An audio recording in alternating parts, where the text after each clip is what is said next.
শাস্তি করে থাকলে সর্বোচ্চ শাস্তি পাক, এর দাবি আমি তুলে ওখানে চিৎকার করেছি, আজকেও চিৎকার করছি। আমার নাবালিকা বোনটাকে যে খুন করে ধর্ষণ করেছে তাকে দৃষ্টান্তমূলক শাস্তি দেওয়া হোক। ক্যানিং এ শওকত মোল্লার বাড়ির আশপাশে কোথাও যে কোনো একটা জায়গা হবে, শওকত মোল্লা সাহেবের বাড়ির কাছাকাছি কোথাও জায়গা থেকে পেয়েছে, ওই একজন ব্যক্তি ছাড়া কাউকে দোষী সাব্যস্ত করতে পারেনি সিবিআই। সেই জায়গায় আমরা দেখতে পাচ্ছি যে জয়নগরে হতদরিদ্র গরিব মানুষ, তার পুলিশ প্রশাসন 62 দিনের মধ্যে তার মারাই করতে ফাঁসির সাজা দেওয়া হবে, হয়তো যে কোনো সময় তাকে যে কোনোভাবে ঝুলিয়ে দেওয়া হবে। কি বলবেন? ফাস্ট ট্র্যাক কোর্ট হওয়া দরকার। বারবার আমরা বলছি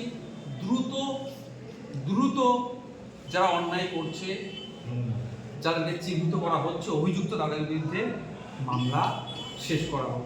অপদর্থ সিবিআই 90 দিনের মধ্যে চার্জশিট না দেওয়ার ফলে দুজন জামিন পেয়ে গেল।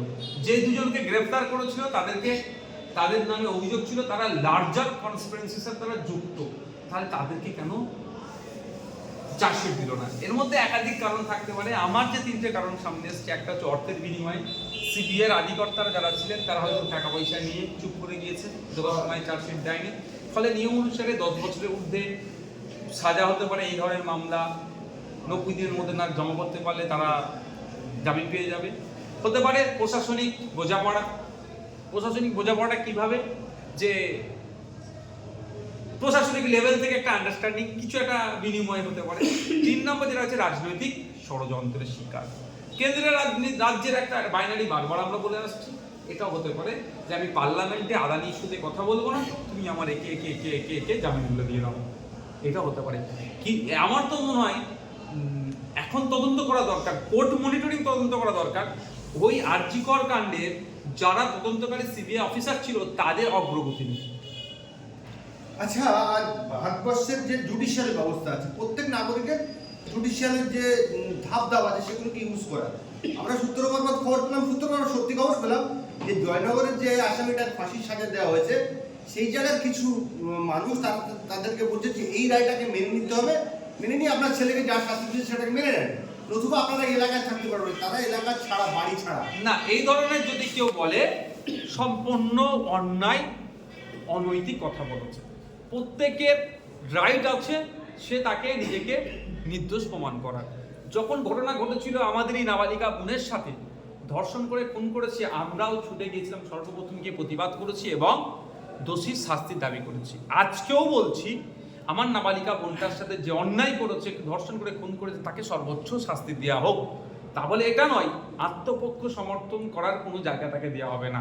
আপনারা জানেন কি জানেন না, আমি জানিয়ে দিতে চাই, ভারতবর্ষের আইনে কোনো মানুষ বিনা অ্যাডভোকেটে সে হয় না। এই কদিন আগে দেখলেন না, কাশ্মীর থেকে নাকি এসেছিল এখানে ক্যানিং এ শওকত মোল্লার বাড়ির আশপাশে কোথাও যে কোনো একটা জায়গা হবে, শওকত মোল্লা সাহেবের বাড়ির কাছাকাছি কোথাও জায়গা থেকে পেয়েছে। ওই জাবেদের কিন্তু অ্যাডভোকেট আবার স্টেটের পক্ষ থেকে দাঁড়িয়েছিল, একজন অ্যাডভোকেট থাকেনি, বিনা অ্যাডভোকেটে কি হবে না। এবার হচ্ছে কুলতলি ঘটনা, সে যদি চায় সে জজ কোর্টে গিয়ে করতে পারে। তার যদি জজ কোর্টে এই প্রভিশন আছে, আমার প্রত্যেকের সবাই, যদি মনে হয় যে সেশন কোর্ট যে রায়টা দিয়েছে আমার বিপক্ষে গিয়েছে, এটা আমার মনোভূত নয়, তাহলে আমি কি করতে পারি, জজ কোর্টে গিয়ে করতে পারি। জজ কোর্টেরটা যদি আমার না ভালো লাগে, আমি কি করতে পারি, single bench, double bench, high court, সেখান থেকে আমি সুপ্রিম কোর্টে যেতে পারি। এত প্রভিশন আছে। এই ক্ষেত্রে আপনি যেটা বলছেন ঘর ছাড়া আনছেন, আমি তো এইভাবে জানি না, তাদেরকে মিডিয়ায় মুখ খোলা দরকার। কারণ আমি এটা বলতে পারি, বিনা বিচারে কেউ মরুক এটা কোনোভাবেই মেনে নেওয়া যায় না, দেশের আইন নয় ছেলে। কিন্তু যদি আপনি যে কথা বলছেন এই ধরনের হয়ে থাকে, এটা সুস্থ সমাজে গণতন্ত্র প্রেমী মানুষ হিসাবে এটাকেও আমি বলবো অন্যায় হচ্ছে। ওই যখনই ওর কাগজ হচ্ছে হয়ে বারাইপুরে যে ওর আসামির যে উকিলটা লড়েছিল, তার কাছে যখন আসামির বাবা মা কাগজ চাইতে গিয়েছে, বলছে মুখ্যমন্ত্রীর নির্দেশ আছে যে কাগজটা দেওয়া হবে না। খুব কষ্ট করে 20 দিন 25 দিনের পরে গতকাল 1600 পাতার কাগজ তিনি হাইকোর্টে জমা দিবে। দেখুন, আমার মনে হয় সেই অ্যাডভোকেট অসত্য কথা বলছেন। এই মুখ্যমন্ত্রী এই ধরনের নির্দেশ দিতে পারেন না। একজন এই পদে থাকা এই ধরনের নির্দেশ কোনোদিন দিতে পারে না যখন কাগজ দেবে না। আর যদি কাগজ এখন তো পেয়ে গেছে, যদি না কাগজ পেত তাহলে বারে লিখিত অভিযোগ দায়ের করলে বারের যিনি সভাপতি সেক্রেটারি যিনি আছেন তার মাধ্যমে কাগজটা পাওয়া যায়। আমরা দেখতে পাচ্ছি যে বর্তমানে বেশ পশ্চিমবাংলায় কয়েক জায়গায় বিভিন্ন কাশ্মীরি জঙ্গি মিলিটারি বলা হচ্ছে, বাংলাদেশি ধরা হচ্ছে। সেই জায়গায় দেখতে পাচ্ছি শেখ সৈয়দ থাকলে, মোহাম্মদ থাকলে, তার খবরটা মিডিয়াতে ফলো করে দেখানো হচ্ছে। হালদার, ঘোষ, না আমি আপনাকে আপনার কথা আমি বলেছি, সহজ করে বলে দিচ্ছি। যদি অপরাধী মুসলিম হয় সেটাকে যেভাবে, বা অভিযুক্ত, অপরাধী নয়, অভিযুক্ত যদি মুসলিম হয়, যেভাবে দেখানো হয়, নন মুসলিম হলে সেটাকে বলতে চেপে যাওয়া হয়। তার জ্বলন্ত উদাহরণ পাঞ্জাব বর্ডারে, কাশ্মীরের ওখানে একজন ডিএসপি এই দেশ বিরোধী কার্যকলাপের সাথে যুক্ত ছিল, তা নিয়ে আর কোনো চর্চা হয় না।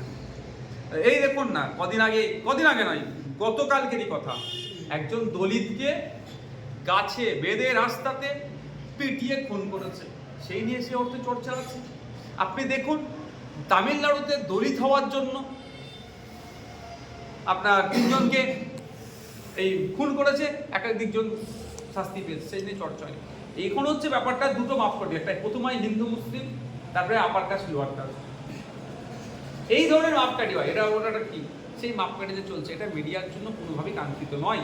আজকে দেখুন দুর্ভাগ্যের বিষয়, মিডিয়ার বাক স্বাধীনতাতে, মিডিয়ার স্বাধীনতাতে, মিডিয়া ভারতবর্ষের পৃথিবীর বৃহত্তম গণতন্ত্র আমাদের আছে, সংবিধান, এত বড় সংবিধান আমাদের আছে, আমরা 180টা দেশের মধ্যে, আর ফেক নিউজ পরিবেশনে এশিয়ার মধ্যে আমরা প্রথমে ভাবতে পেরেছি। আপনার আমার মতোই মিডিয়া, আর তো কেউ নয়।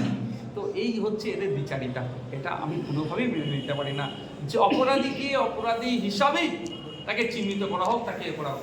অপরাধী মুসলিম হলে, অভিযুক্ত মুসলিম হলে তাকে নিয়ে যেভাবে চর্চা হয়, মুসলিম হয়ে অন্য কোনো কেউ হলে সেই নিয়ে আলোচনা হয় না।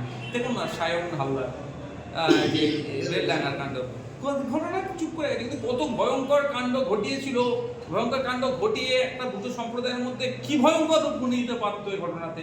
আমি রেল লাইনার মানুষকে ধন্যবাদ জানাবো, তারা যথেষ্ট শান্তপ্রিয় পরিচয় দিয়েছেন এবং যথেষ্ট ঠান্ডা মাথায় কাজ করেছেন। তো কিন্তু এই ঘটনা ঘটতো, সেই ঘটনা কে ঘটাচ্ছিল, মাস্টার মাইন্ড কি, এর পিছনে কি আছে, এটা নিয়ে কোনো তদন্ত হচ্ছে না। কিন্তু মুর্শিদাবাদে 2 বছর আগে জঙ্গি যোগ অভিযোগে গ্রেফতার করেছিল, তার বাড়ির সেফটি ট্যাঙ্কিকে যেটা করে তৈরি করার জন্য করেছিল, সেটাকে নাকি সুড়ঙ্গ দেখিয়ে দিয়েছিল। এই ধরনের হয়। তবে একটা কথা আমি বলতে পারি, যারা এই যে হরিহরপাড়াতে নাকি দেশ বিরোধী কার্যকলাপের সাথে যুক্ত করে তাকে গ্রেফতার হচ্ছে, আমি চাই ব্যক্তিগত নওশাদ সিদ্দিকী চাই এই ধরনের মামলাগুলো ম্যাক্সিমাম 6 মাস থেকে 1 বছরের মধ্যে শেষ হোক, স্পিড আপ করা হোক, ফাস্ট ট্র্যাক কোর্টে হোক, এবং যদি এরা দেশ বিরোধী কার্যকলাপের সাথে যুক্ত থাকে এদেরকে প্রকাশ্যে ফাঁসি দেওয়ার ব্যবস্থা করা হোক, যাতে অন্য কেউ দেশ বিরোধী কার্যকলাপের সাথে যুক্ত না হয়। আর ওই হরিহরপাড়ার যে আব্বাস উদ্দিন কি নাম আছে, ও যদি দেশ বিরোধী কার্যকলাপের সাথে যুক্ত থাকে, আমার বিশ্বাস ওর পরিবার আব্বাস উদ্দিনের লাশটাই নিতে হবে। জানাজা কাপন দাপন তো দূরের কথা, বলবে দেশ বিরোধীর লাশ আমরা আমাদের হরিহরপাড়াতে দাপন করতে আমরা দেবো না। কিন্তু দেখুন ইতিপূর্বে দেখেছি 27 বছর, 25 বছর, 24 বছর, 19 বছর, 18 বছর, 12 বছর, 7 বছর, 10 বছর অহরহ আছে, জেল খাটার পরে নির্দোষ প্রমাণিত হচ্ছে। দিল্লি দাঙ্গার সময় অ্যারেস্ট করেছিল অনেকজনকে, দুটো ছেলে কদিন আগে জামিন পেল, নির্দোষ। দিল্লির দাঙ্গা কবে হয়েছে? প্রায় বছর 5 হয়ে গেল, বছর 5 পরে নির্দোষ প্রমাণিত হলো। তো এই 5 বছরটার আর কিন্তু ট্রায়াল কি চলেছিল, ও কম, এই যে মিডিয়া ট্রায়াল চলছে, এটা বন্ধ করা দরকার। দেশের স্বরাষ্ট্রমন্ত্রী বলছেন যে अभी एक फैशन चल रहा है।